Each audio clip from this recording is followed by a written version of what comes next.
ओम शांति। स्वयं सर्वशक्तिमान के स्नेह में अपनी सर्व कमजोरियों को कुर्बान करने वाली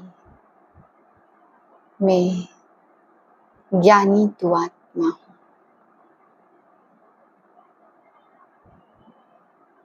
सर्व आदि मध्य अंत के रहस्य को जानते हुए मैं आत्मा निश्चिंत हूँ। ज्ञानी तू आत्मा हूँ।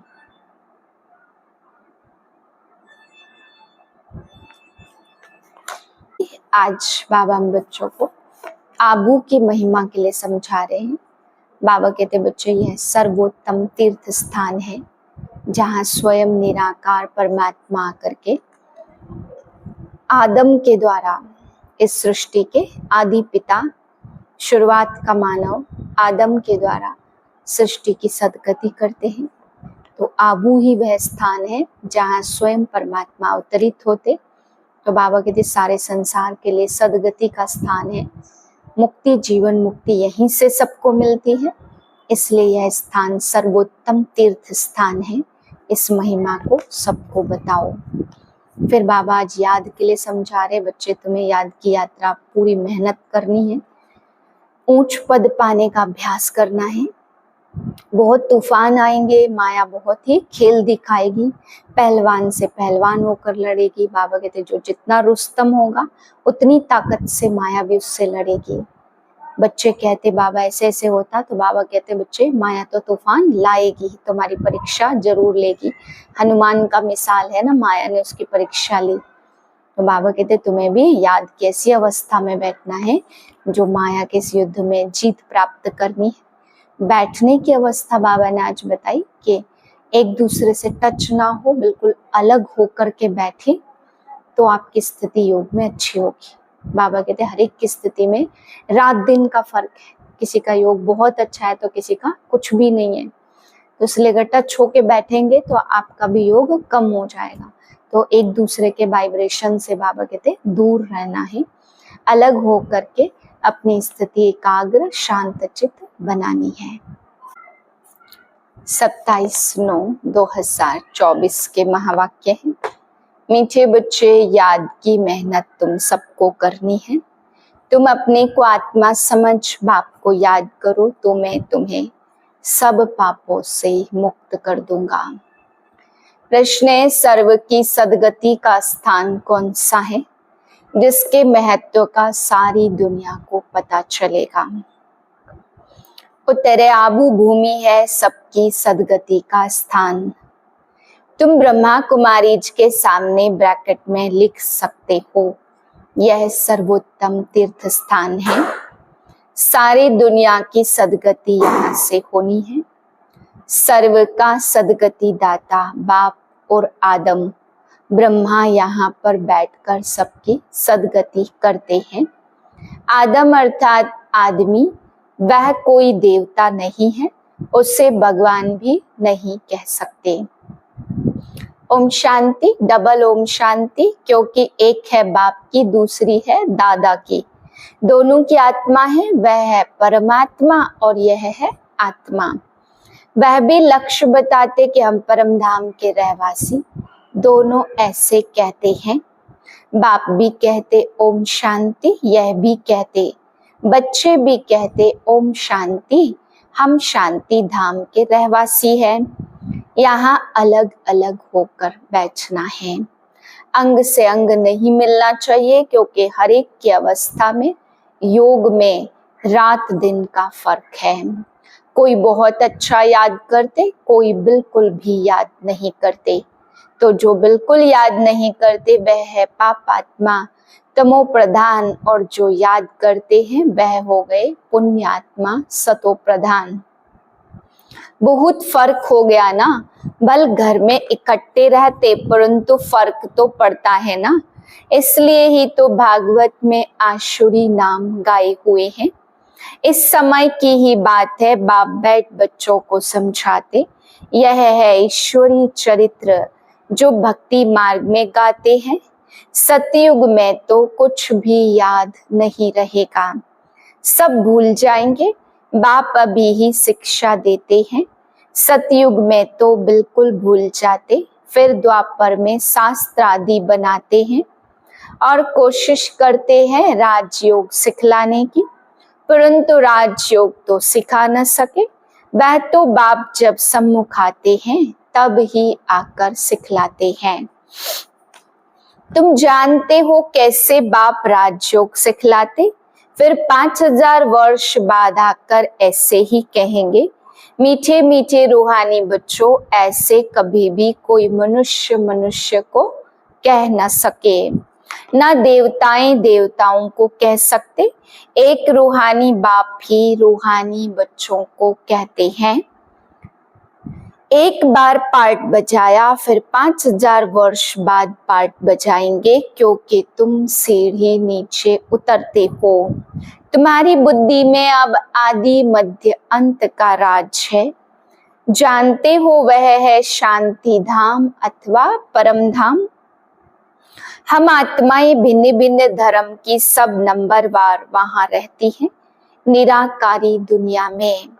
जैसे स्टार्स देखते हो ना, कैसे खड़े हैं, कुछ देखने में नहीं आता, ऊपर में कोई भी चीज नहीं है, ब्रह्म तत्व है। यहाँ तुम धरती पर खड़े हो, यह है कर्म क्षेत्र।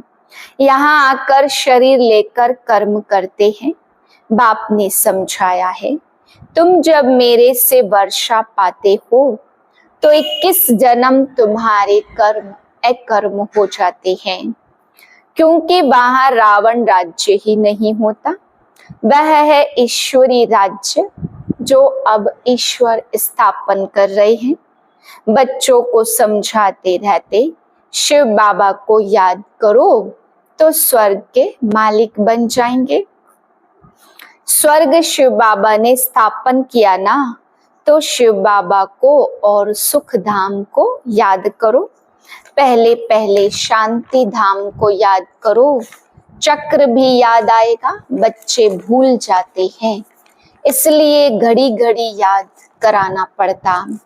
हे मीठे मीठे बच्चों, अपने को आत्मा समझो और बाप को याद करो तो तुम्हारे पाप भस्म हो। प्रतिज्ञा करते हैं तुम याद करेंगे तो मैं पापों से मुक्त करूंगा। बाप ही पतित पावन सर्वशक्तिमान अथॉरिटी है, उनको वर्ल्ड ऑलमाइटी अथॉरिटी कहा जाता। वह सारे सृष्टि के आदि मध्यांत को जानते हैं, वेदों शास्त्रों आदि सबको जानते हैं, तब तो कहते इनमें कोई भी सार है नहीं। गीता में भी कोई सार नहीं है, बल वह सर्वशास्त्र मणि शिरोमणि है। माई बाप बाकी सब हैं बाल बच्चे। जैसे पहले पहले प्रजापिता ब्रह्मा है, बाकी सब बच्चे हैं। प्रजापिता ब्रह्मा को आदम कहते हैं। आदम माना आदमी मनुष्य है ना, तो इनको देवता नहीं कहेंगे। एडम को आदम कहते हैं। भक्त लोग ब्रह्मा एडम को देवता कह देते। बाप बैठ समझाते, एडम अर्थात आदमी ना देवता है ना भगवान है। लक्ष्मी नारायण है देवता और डिटीज में है पैराडाइज में। नई दुनिया है ना, वह है वंडर ऑफ द वर्ल्ड। बाकी तो वह सब है माया के वंडर। द्वापर के बाद माया के वंडर्स होते हैं। ईश्वरी वंडर है हेवन स्वर्ग, जो बाप ही स्थापन करते हैं। अभी स्थापन हो रहा है। यह जो दिलवाड़ा मंदिर है, इसकी वैल्यूज का किसको भी पता नहीं है। मनुष्य यात्रा करने जाते तो सबसे अच्छा तीर्थ स्थान यह है। तुम लिखते हो ना, ब्रह्मा कुमारी ईश्वरीय विश्वविद्यालय आबू पर्वत, तो ब्रैकेट में यह भी लिखना चाहिए, सर्वोत्तम तीर्थ स्थान। क्योंकि तुम जानते हो सर्व की सद्गति यहाँ से होती है, यह कोई जानते नहीं है। जैसे सर्व शास्त्रमयी शिरोमणि गीता है, वैसे सर्व तीर्थों में श्रेष्ठ आबू है। तो मनुष्य पढ़ेंगे तो अटेंशन जाएगा। सारे वर्ल्ड के तीर्थों में यह है सबसे बड़ा तीर्थ, जहां बाप बैठ सबकी सद्गति करते। तीर्थ तो बहुत हो गए हैं, गांधी की समाधि को भी तीर्थ समझते हैं। सब जाकर वहां फूल आदि चढ़ाते, उनको पता तो कुछ भी नहीं है। तुम बच्चे जानते हो ना, तो तुमको यहाँ बैठे दिल अंदर बड़ी खुशी होनी चाहिए। हम हेवन की स्थापना कर रहे हैं। अब बाप कहते अपने को आत्मा समझ मुझे याद करो। पढ़ाई भी बहुत सहज है, कुछ भी खर्चा नहीं लगता। तुम्हारी मम्मा को एक पाई खर्चा नहीं लगा। बिगर कौड़ी खर्चा पढ़कर कितनी होशियार और नंबर 1 बन गई, राजयोगिन बन गई। मम्मा जैसी कोई भी नहीं निकली है। देखो, आत्माओं को ही बाप बैठ पढ़ाते, आत्माओं को ही राज्य मिलता। आत्मा ने ही राज्य गवाया है। इतनी छोटी सी आत्मा कितना काम करती। बुरे ते बुरा काम है विकार में जाना। आत्मा 84 जन्मों का पार्ट बजाती।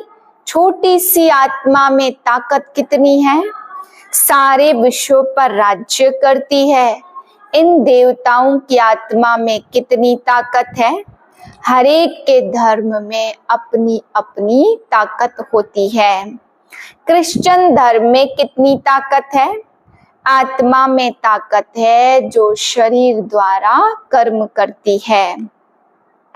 आत्मा ही यहाँ आकर इस कर्म क्षेत्र पर कर्म करती, वहां बुरा कर्तव्य होता नहीं। आत्मा विकारी मार्ग में जाती ही तब है जब रावण राज्य होता। मनुष्य तो कह देते विकार सदैव है ही। तुम समझा सकते हो, वहां रावण राज्य ही नहीं तो विकार हो कैसे सकते। वहां है ही योग बल। भारत का राजयोग मशहूर है। बहुत सीखना चाहते, परंतु जब तुम सिखलाओ और तो कोई सिखला न सके। जैसे महर्षि था, कितनी मेहनत करता था योग सिखलाने के लिए, परंतु दुनिया थोड़ी जानती है हठ योगी राजयोग कैसे सिखलाएंगे। चिन्मयानंद के पास कितने जाते हैं, एक बार वह कह दे कि सचमुच भारत का प्राचीन राजयोग सिवाय बीके के कोई समझा नहीं सकते तो बस। परंतु ऐसा कायदा नहीं है जो अभी यह आवाज हो। सब थोड़ी समझेंगे, बड़ी मेहनत है, महिमा भी होगी पिछाड़ी में। कहते हैं ना, अहो प्रभु, अहो शिव बाबा आपकी लीला। अभी तुम समझते हो तुम्हारे सिवाय तो सुप्रीम बाप, सुप्रीम टीचर, सुप्रीम सतगुरु और कोई समझते नहीं है। यहाँ भी बहुत है जिनको चलते चलते माया हैरान कर देती, तो बिल्कुल बेसमझ बन पड़े हैं। बड़ी मंजिल है, युद्ध का मैदान है, इसमें माया विघ्न बहुत डालती है। वह लोग विनाश की तैयारी कर रहे हैं। तुम यहाँ 5 विकारों को जीतने के लिए पुरुषार्थ कर रहे हो। तुम विजय के लिए और वह विनाश के लिए पुरुषार्थ कर रहे हैं। दोनों काम इकट्ठा होगा ना। अभी टाइम पड़ा है, हमारा राज्य थोड़े स्थापन हुआ है। राजाएं प्रजा अभी सब बनते हैं। तुम आधा कल्प के लिए बाप से वर्षा लेते हो, बाकी मोक्ष तो कोई को मिलता नहीं। वह लोग भल कहते फलाने ने मोक्ष को पाया, मरने के बाद उनको थोड़े मालूम है कि कहाँ गया। ऐसे ही गपोड़े मारते रहते हैं। तुम जानते हो जो शरीर छोड़ते हैं वह फिर दूसरा शरीर जरूर लेंगे। मोक्ष पा नहीं सकते ऐसे नहीं कि बुदबुदा पानी में लीन हो जाता है। बाप कहते हैं शास्त्र आदि सब भक्ति मार्ग की सामग्री है। तुम बच्चे सम्मुख सुनते हो तो गरम गरम हलवा खाते हो। सबसे जास्ती गरम हलवा कौन खाता? ब्रह्मा। यह तो बिल्कुल उनके बाजू में बैठे हैं, झट सुनते हैं और धारण करते हैं। यही फिर ऊंच पद पाते हैं। सूक्ष्म वतन में वैकुंठ में इनका ही साक्षात्कार करते। यहाँ भी उनको ही देखते इन आँखों से। बाप पढ़ाते तो सबको है, बाकी है सब याद की मेहनत। याद में रहना जैसे तुमको डिफिकल्ट लगता है वैसे इनको भी। इसमें कोई कृपा की बात नहीं है। बाप कहते हमने लोन लिया है, उनका हिसाब किताब दे देंगे। बाकी याद का पुरुषार्थ तो इनको भी करना है। समझता भी हूँ बाजू में बैठा है। बाप को हम याद करते फिर भी भूल जाता हूँ। सबसे जास्ती मेहनत इनको करनी पड़ती है। युद्ध के मैदान में जो महारथी पहलवान होते जैसे हनुमान का मिसाल है, तो उनकी ही माया ने परीक्षा ली, क्योंकि वह महावीर था। जितना जास्ती पहलवान उतना जास्ती माया परीक्षा लेती है। तूफान जास्ती आते, बच्चे लिखते बाबा हमको यह होता। बाबा कहते यह तो सब कुछ होगा। बाबा रोज समझाते खबरदार रहना। लिखते हैं बाबा माया बहुत तूफान लाती है। कोई कोई देह अभिमानी होते हैं तो बाबा को बतलाते नहीं हैं। तुम अभी बहुत अक्लमंद बनते हो। आत्मा पवित्र होने से फिर शरीर भी पवित्र मिलता है। आत्मा कितना चमत्कारी हो जाती। पहले तो गरीब ही उठाते, बाप भी गरीब निवाज गाया हुआ है। बाकी वह लोग तो देरी से आएंगे। तुम समझते हो अब जब तक भाई बहन नहीं बने तो भाई कैसे बनेंगे। प्रजापिता ब्रह्मा की संतान तो भाई बहन है ना। फिर बाप कहते भाई भाई समझो। अब यह पिछाड़ी का संबंध फिर ऊपर भी भाइयों से जाकर के मिलेंगे। फिर सतयुग में नया संबंध शुरू होगा। वहां पर साला चाचा मामा आदि बहुत संबंध नहीं होते। संबंध बहुत हल्का होता फिर बढ़ता जाता। अब तो बाप कहते बहन भाई भी नहीं, भाई भाई समझना है, नाम रूप से भी निकल जाना है। बाप भाइयों आत्माओं को ही पढ़ाते हैं। प्रजापिता ब्रह्मा तब भाई बहन है ना। श्री कृष्ण तो खुद ही बच्चा, वह कैसे भाई भाई बनाएंगे। गीता में भी यह बातें नहीं है। एक सेकंड का पार्ट ना मिले दूसरे सेकंड से। कितने दिन, कितने घंटे, कितने महीने पास होने हैं, फिर 5000 वर्ष के बाद ऐसे ही पास होंगे। कम बुद्धि वाले इतनी धारणा कर न सके, इसलिए बाप कहते यह तो बहुत सहज है। अपने को आत्मा समझो, बेहद के बाप को याद करो। पुरानी दुनिया का विनाश भी होना है। बाप कहते मैं आता ही तब हूँ जबकि संगम है। तुम ही देवी देवता थे, यह जानते हो ना। जब इनका राज्य था तब और कोई धर्म नहीं था। अभी तो इन्हों का राज्य है नहीं। अच्छा मीठे मीठे से खिलदे बच्चों प्रति माता पिता बाप दादा का याद प्यार गुड मॉर्निंग। रूहानी बाप की रूहानी बच्चों को नमस्ते। हम रूहानी बच्चों की रूहानी बाप को नमस्ते। धारणा के लिए पहली पॉइंट, अब पिछाड़ी का समय है, वापस घर चलना है, इसलिए अपनी बुद्धि नाम रूप से निकाल देनी है।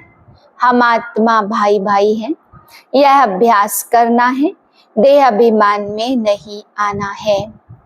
दूसरी पॉइंट, हर एक की अवस्था और योग में रात दिन का फर्क है, इसलिए अलग अलग होकर बैठना है, अंग अंग से न लगे।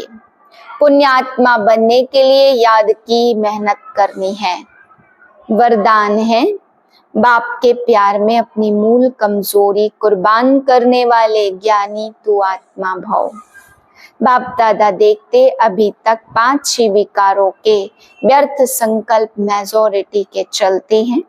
ज्ञानी आत्माओं में भी कभी कभी अपने गुण व विशेषता का अभिमान आ जाता है। हर एक अपनी मूल कमजोरी व मूल संस्कार को जानता भी है।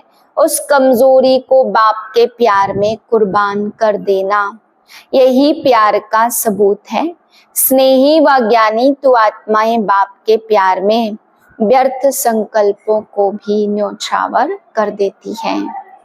स्लोगन है, स्वमान की सीट पर स्थित रह, सर्व को सम्मान देने वाले माननीय आत्मा बनो। ओम शांति।